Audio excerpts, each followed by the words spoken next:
ಸ್ನೇಹಿತರೆ ನಮಸ್ಕಾರ, ನಾನು ರವೀಂದ್ರ ಜೋಶಿ. ನೀವು ಬಹುಶಃ ಯಾವ ಆ್ಯಕ್ಷನ್ ಸಿನಿಮಾ, ಯಾವ ಸಸ್ಪೆನ್ಸ್ ಸಿನಿಮಾ, ಯಾವ ಹಾರರ್ ಸಿನಿಮಾ ಎಲ್ಲಿಯೂ ನೋಡಲಾರದಂಥ ತಿರುವುಗಳಿರುವ ಸಂಪೂರ್ಣ ಟ್ವಿಸ್ಟ್ಗಳಿಂದ ಕೂಡಿದಂಥ ಘಟನಾವಳಿಗಳನ್ನು ಈಚಿನ ಸುಮಾರು 40 ದಿನಗಳಿಂದ ವೀಕ್ಷಿಸ್ತಾ ಇದ್ದೀರಿ ಅಂತ ನಾನು ಭಾವಿಸ್ತೇನೆ.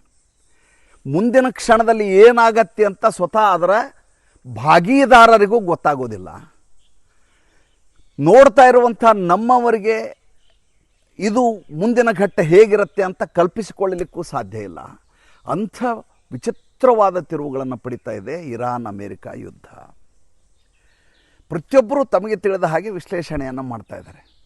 ನನ್ನ ಬಹುಪಾಲು ಸಮಯ ಈ ಯುದ್ಧದ ವಿಶ್ಲೇಷಣೆಯನ್ನು ಆಲಿಸುವುದರಲ್ಲಿ, ನೋಡುವುದರಲ್ಲಿ, ಕೇಳುವುದರಲ್ಲಿ, ಓದುವುದರಲ್ಲಿಯೇ ಕಳೆದು ಹೋಗ್ತಾ ಇದೆ ಇತ್ತೀಚಿನ ದಿನಗಳಲ್ಲಿ. ಹಾಗೆ ನೋಡಿದರೆ ನನಗೆ ತುಂಬ ಇಷ್ಟದ ವಿಷಯ ಏನಂದರೆ ಪಶ್ಚಿಮ ಬಂಗಾಳ ಮತ್ತು ಅಸ್ಸಾಂದ ಚುನಾವಣೆಗಳು.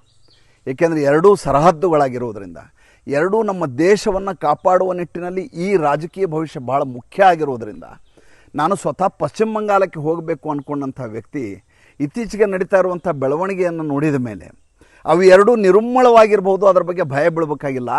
ಯುದ್ಧದ ಬಗ್ಗೆ ಆಲೋಚನೆ ಮಾಡೋಣ. ಯಾಕೆ ಅಂದರೆ ಈ ಯುದ್ಧ ನಮ್ಮ ದೇಶದ ಆರ್ಥಿಕತೆಯ ಮೇಲೆ, ದೇಶದ ಭವಿಷ್ಯದ ಮೇಲೆ ಭಾಳ ದೊಡ್ಡ ಪರಿಣಾಮ ಬೀರುತ್ತೆ ಅನ್ನುವಂಥ ಕಾರಣಕ್ಕೋಸ್ಕರ ಅದ್ರ ಬಗ್ಗೆ ಹೆಚ್ಚು ಸಂಚಿಕೆಗಳನ್ನು ಮಾಡ್ತಾಯಿದ್ವಿ. ನೋಡಿ, ಇದ್ರ ಬಗ್ಗೆ ನನಗೆ ಯಾಕೆ ಭಾಳ ನಾನು ಕಣ್ಣಲ್ಲಿ ಹೋಗ್ತೇನೆ ಯುದ್ಧದ ವಿಚಾರಕ್ಕೆ, ಅಥವಾ ಇದ್ರ ಬಗ್ಗೆ ಹೆಚ್ಚು ಆಸಕ್ತಿಯನ್ನು ವಹಿಸ್ತೀನಿ ಅಂತ ಅಂದರೆ, ಆಸ್ಥೆಯಿಂದ ಈ ಸಂಚಿಕೆಗಳನ್ನು ಮಾಡ್ತೀನಿ ಅಂದರೆ, ಒಬ್ಬ ಡಾಕ್ಟ್ರ್ ಹತ್ರ ಒಬ್ಬ ಗಡ್ಡೆ ಇರುವ ರೋಗಿ ಹೋದ ಅಂತ ತಿಳ್ಕೊಡ್ರಿ. ಆತನಿಗೆ ಗಡ್ಡೆ, ಅದು ನೋವಾಗಲ್ಲ, ಎಲ್ಲ ಹೊರಗಡೆ ಕಾಣಿಸ್ತಾ ಇದೆ, ವಿರೂಪ ಆಗಿದೆ, ಅಸಹ್ಯವಾಗಿ ಕಾಣ್ತಾ ಇದೆ ಅಂತ. ಸರ್ಜರಿ ಮಾಡಿ ಅಂತ ಸರ್ಜನ್ ಹತ್ರ ಹೋಗ್ತಾನೆ. ಡಾಕ್ಟ್ರು ಸರ್ಜರಿಗೆ ರೆಫರ್ ಮಾಡ್ತಾರೆ. ಸರ್ಜನ್ನು ಸರ್ಜರಿ ಮಾಡ್ತಾರೆ.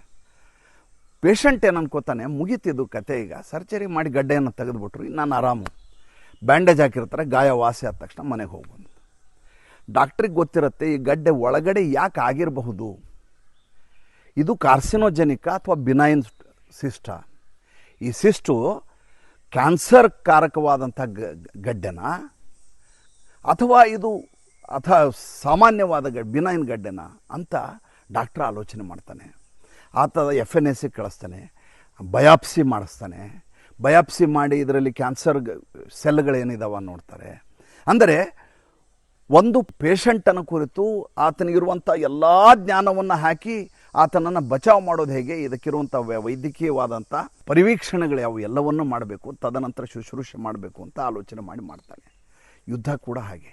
ಏನಂದರೆ ಮೇಲ್ನೋಟಕ್ಕೆ ಇಬ್ಬರು ಮಾತುಕತೆ ಆಯಿತು, ಸಂಧಾನ ಆಯಿತು, ಆ ಕಡೆ ಅಮೇರಿಕ ಹೊರಟೋಯ್ತು, ಈ ಕಡೆ ಇರಾನ್ ಹೊರಟೋಯ್ತು, ಇನ್ನು ಮುಂದೆ ಏನಾಗೋದಿಲ್ಲ ಅಂತ ಜನಸಾಮಾನ್ಯರ ಆಲೋಚನೆ ಮಾಡ್ತೀವಿ ನಾವು. ಆದರೆ ವಾಸ್ತವವಾಗಿ 1979ರಿಂದ ಕ್ಯಾನ್ಸರ್ ಗಡ್ಡೆಯಾಗಿ ಬೆಳೆದಂಥ ಮುಲ್ಲಾಗಳ ಇರಾನು, ಸುತ್ತಲ ಇರುವಂಥ ಇಸ್ಲಾಂ ಅರಬ್ಬರ ರಾಷ್ಟ್ರಗಳು, ಇದರ ಮಧ್ಯೆ ನಲಗ್ತಾ ಇರುವಂಥ ಇಸ್ರೇಲು, 20,000 ಕಿಲೋಮೀಟರ್ ದೂರದಲ್ಲಿರುವಂಥ ಅಮೇರಿಕೆಯ ಆಸ್ಥೆ, ಅದರ ರಾಜಕೀಯ ಅಜೆಂಡಾಗಳು, ಜೊತೆಗೆ ಪ್ರಭಾವಕ್ಕೆ ಒಳಗಾಗುವಂಥ ನಮ್ಮಂಥ ಭಾರತ, ಇದೆಲ್ಲದರ ಕುರಿತು ಆಲೋಚನೆ ಮಾಡದೆ ಹೋದರೆ ಇದೊಂದು ಪರಿಪೂರ್ಣವಾದಂಥ ಮಂಥನ ಆಗಲಿಕ್ಕೆ ಸಾಧ್ಯವೇ ಇಲ್ಲ. ನಿನ್ನೆ ಇದ್ದಕ್ಕಿದ್ದ ಹಾಗೆ ಭಾಳ ದೊಡ್ಡದಾದಂಥ ಪ್ರಯತ್ನವನ್ನು ಭಾರತೀಯ ಕಾಲಮಾನ ಸಂಜೆ 7 ಸಂಪೂರ್ಣವಾಗಿ ಬ್ಲಾಕೇಡ್ ಅಂತಾರೆ, ಬ್ಲಾಕೇಡ್ ಮಾಡ್ತೀನಿ ಅಂತ ಅಮೇರಿಕಾ ಘೋಷಿಸ್ತು. ಬೆಳಗಿನ ಈಸ್ಟರ್ ಟೈಮ್ 10:30 ಅಂದರೆ ನಮಗೆ 7:30 ಸಂಜೆ, ಈಸ್ಟರ್ ಟೈಮ್ 10:30 ನಾವು ಬ್ಲಾಕೇಡ್ ಮಾಡ್ತೀವಿ. ಯಾವ ಸ್ಟೇಟ್ ಆಫ್ ಹಾರ್ಮೋಸ್ನ ಬಂಧನ ಮಾಡಿಕೊಂಡು ದಿಗ್ಬಂಧನವನ್ನು ಹಾಕ್ಕೊಂಡಂಥ ಇರಾನು ಕಳೆದ 45 ದಿವಸಗಳಿಂದ 45 ದಿವಸದಿಂದ ಮೂಗು ಮತ್ತು ಬಾಯಿಯನ್ನು ಕಟ್ಟಿ ಹಾಕ್ಕೊಂಡು ಕೂತಿದೆಯೋ, ಎಲ್ಲರದು, ಇಡೀ ಜಗತ್ತಿನ ಎಲ್ಲ ರಾಷ್ಟ್ರಗಳ ಮೂಗು ಮತ್ತು ಬಾಯಿಯನ್ನು ಕಟ್ಟಿ ಹಾಕಿ ಕೂತಿತ್ತು.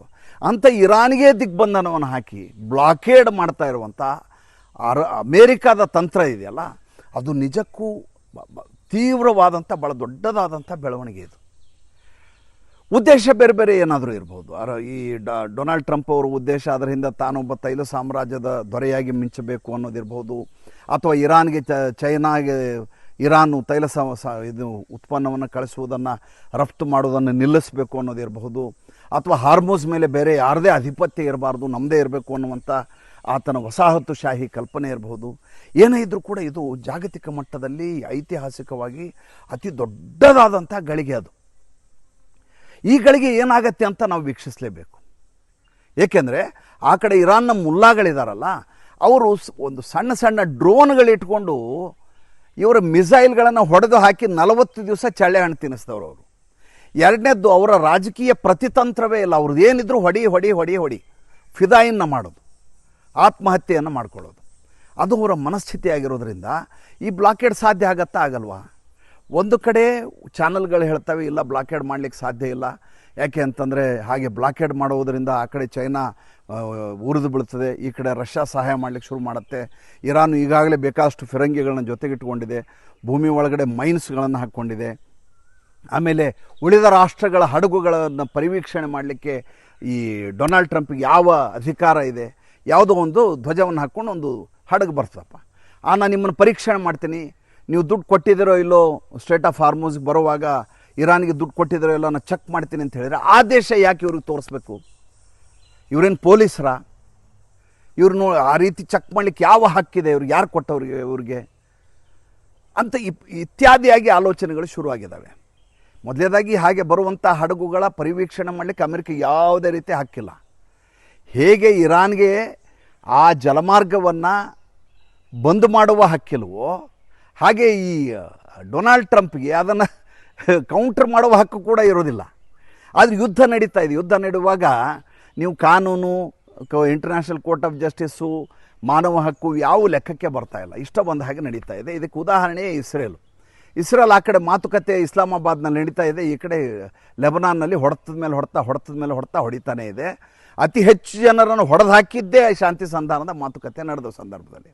ಅದಾದಮೇಲೆ ಇಸ್ರೇಲ್ ಸ್ಪಷ್ಟವಾಗಿ ಹೇಳುತ್ತೆ, ನೀವು ಬೇಕಾದ್ರೆ ಶಾಂತಿ ಸಂಧಾನ ಮಾಡ್ಕೊಳ್ಳಿ, ನನಗೆ ಯಾರು ಸುತ್ತಮುತ್ತಲು ಅರಬ್ಬರು, ಈ ಹೌತಿಗಳು, ಇವರು ಯಾರ್ಯಾರಿದ್ದಾರೆ, ಲೆಬನೀಸ್ಗಳು, ಇವ್ರು ಯಾರ್ಯಾರು ನಮ್ಗೆ ತೊಂದರೆ ಕೊಡ್ತಾ ಇದ್ದಾರೋ ಅವ್ರನ್ನೆಲ್ಲರೂ ಹಿಜ್ಬುಲ್ಲಾಗಳನ್ನ ಮುಗಿಸೋದೇ ನನ್ನ ಕಾರ್ಯಕ್ರಮ, ನೀವು ಏನು ಬೇಕಾದ್ರೆ ಮಾಡ್ಕೊಳ್ಳಿ ಅಂತ ಅವ್ರು ಹೇಳ್ತಾ ಇದ್ದಾರೆ.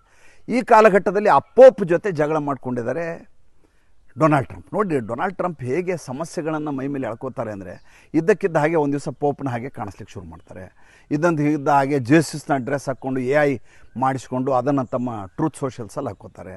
ಈ ಪೋಪ್ ಆಗಿದ್ದೇ ನನ್ನಿಂದ, ಈತನಿಗೇನು ಹಕ್ಕಿದೆ ಮಾತಾಡಲಿಕ್ಕೆ ಅಂತ ಒಂದು ಸಲ ಹೇಳ್ತಾರೆ. ಪೋಪ್ ಒಂದು ಮಾತು ಹೇಳಿದರು, ಏನಂತ ಹೇಳಿದರು, ಜಾಗತಿಕ ಮಟ್ಟದಲ್ಲಿ ಯುದ್ಧ ನಡೆಯೋದು ಒಳ್ಳೆಯ ಬೆಳವಣಿಗೆ ಅಲ್ಲ, ಇದನ್ನು ನಿಲ್ಲಿಸಬೇಕು ಅಂತ. ಆತ ಹೇಳಿದ್ರಲ್ಲಿ ಏನೂ ತಪ್ಪಿಲ್ಲ. ಯಾವತ್ತು ಯಾವುದೇ ರಾಷ್ಟ್ರ ನಾನೇ ಪರಮೋಚ್ಚ ಅಂತ ಭಾವಿಸ್ತಾ ತನ್ನ ಸರ್ವಾಧಿಕಾರವನ್ನು ಮೆರೆಯಬಾರದು ಅಂತ ಅವ್ರು ಹೇಳಿದರು ಪೋಪ್. ಇವನು ಊರ್ದು ಹೋಯ್ತು, ಎಲ್ಲಿಯೂ ಅಮೇರಿಕಾದ ಹೆಸರು ಹೇಳಿಲ್ಲ, ಡೊನಾಲ್ಡ್ ಟ್ರಂಪ್ ಹೆಸರು ಹೇಳಿಲ್ಲ. ಅದರಲ್ಲಿ ಡೊನಾಲ್ಡ್ ಟ್ರಂಪ್ಗೆ ತನಗೆ ಹೇಳಿದ್ದಾರೆ ಅಂತ ಖಚಿತ ಆಗೋಯ್ತು. ಬಾಯಿಗೆ ಬಂದ ಹಾಗೆ ಮಾತಾಡ್ಲಿಕ್ಕೆ ಶುರು ಮಾಡಿದರು. ತಾನೇ ಪೋಪನ ಡ್ರೆಸ್ ಹಾಕ್ಕೊಂಡಂಗೆ AI ಕ್ರಿಯೇಟ್ ಮಾಡಿಸಿದ್ರು, ತಾನೇ ಜೀಸಸ್ ಥರ ಡ್ರೆಸ್ ಹಾಕ್ಕೊಂಡ್ರು.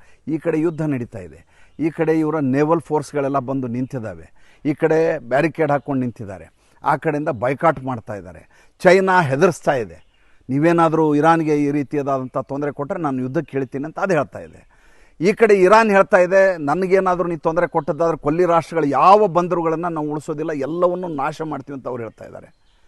ಈ ಸಂದರ್ಭದಲ್ಲಿ ಅತ್ಯಂತ ಸಂದಿಗ್ಧವಾದ ಸನ್ನಿವೇಶದಲ್ಲಿಯೂ ಕೂಡ ಡೊನಾಲ್ಡ್ ಟ್ರಂಪ್ ಗಾಂಭೀರ್ಯವನ್ನೇ ಮೆರೆಯೋದಿಲ್ಲ, ತಾರ್ಕಿಕವಾದ ಆಲೋಚನೆಯನ್ನು ಮಾಡೋದಿಲ್ಲ.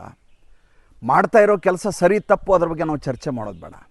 ಒಬ್ಬ ಜಗತ್ತಿನ ಬಲಾಢ್ಯ ರಾಷ್ಟ್ರದ ಬಲಾಢ್ಯ ಮಿಲಿಟರಿಯನ್ನು ಹೊಂದಿರುವಂಥ ರಾಷ್ಟ್ರ ತೆಗೆದುಕೊಳ್ಳುವ ತೀರ್ಮಾನ ತುಂಬ ವಿವೇಚನೆಯಿಂದ ಕೂಡಿರಬೇಕು, ಮತ್ತು ಅದು ಸರ್ವಸಮ್ಮತ ಆಗಿರಬೇಕು ಅಂತಲ್ಲ, ರಾಷ್ಟ್ರಹಿತದಿಂದ ಕೂಡಿರಬೇಕು, ಅನ್ಯ ರಾಷ್ಟ್ರಗಳಿಗೂ ಕೂಡ ತೊಂದರೆ ಆಗಲಾರ್ದಾಗಿರಬೇಕು. ನಡೀತಾ ಇರುವ ಬೆಳವಣಿಗೆಯನ್ನು ನೋಡಿದರೆ ಅದಕ್ಕೆ ತದ್ವಿರುದ್ಧವಾದಂಥ ಘಟನೆಗಳು ನಮ್ಮ ಕಣ್ಣೆದುರಿಗೆ ಗೋಚರಿಸ್ತಾ ಇದ್ದಾವೆ. ಏನಾಗುತ್ತೆ ಮುಂದಿನ ಸಂಚಿಕೆಯಲ್ಲಿ ಮಾತಾಡ್ತೀನಿ. ಸಂಚಿಕೆ ಇಷ್ಟ ಆದರೆ ಲೈಕ್ ಮಾಡಿ, ಫಾಲೋ ಮಾಡಿ, ಶೇರ್ ಮಾಡಿ. ನಮ್ಮ ಮುಕ್ತ ಪತ್ರಿಕೋದ್ಯಮಕ್ಕೆ ಆರ್ಥಿಕವಾಗಿ ಬೆಂಗಾವಲಾಗಿ ನಮಸ್ಕಾರ.